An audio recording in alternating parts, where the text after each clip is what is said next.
Dahil Museums and Galleries Month ngayong buwan ng Oktubre, pasyalan natin mga ka-diary ang tatlong national museums dito sa Museum Complex sa Luneta at doon sa may Padre Burgos Street.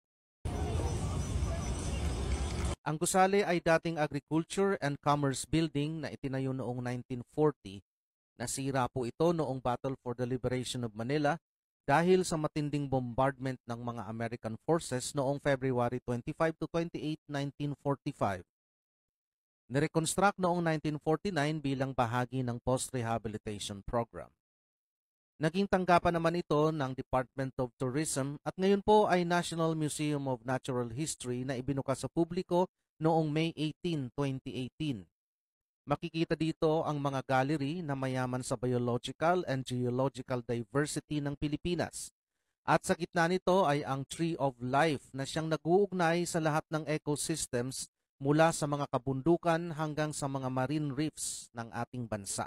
Makikita din dito ang patunay ng early human activity dito sa ating archipelago, mahigit 700,000 taon na ang nakalilipas. Narito din ang skeleton ni Lolong na dating Guinness World Record bilang pinakamalaking saltwater crocodile in captivity. Sa tapat ng National Museum of Natural History ay ang Finance Building na ngayon ay National Museum of Anthropology na. Nasa pagitan nila ang Agrifina Circle. Naging bahagi ito ng Japanese Defense Installations noong 1945 Battle of Manila. Naging sentro ito ng bombardment ng American forces sa loob ng isang linggo, February 25 hanggang March 3, 1945. Nawasak ang gusali, subalit na itayo ulit noong 1949. Makikita sa museum na ito ang iba't ibang ethnographic, terrestrial at underwater archaeological collections na nagpapahayag ng ating kasaysayan. Narito din ang isang mahalagang pamana ng ating lahi na nagpapakita ng buhay at paniniwala ng ating mga ninuno, ang Manunggul Jar. Sa baba naman nito ay ang Ifugao House.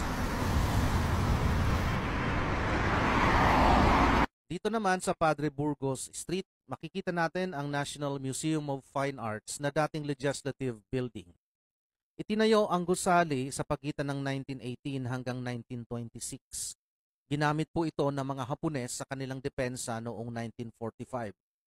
Naging sentro din ito ng bombardment ng American forces na tumagal ng ilang araw hanggang February 27, 1945.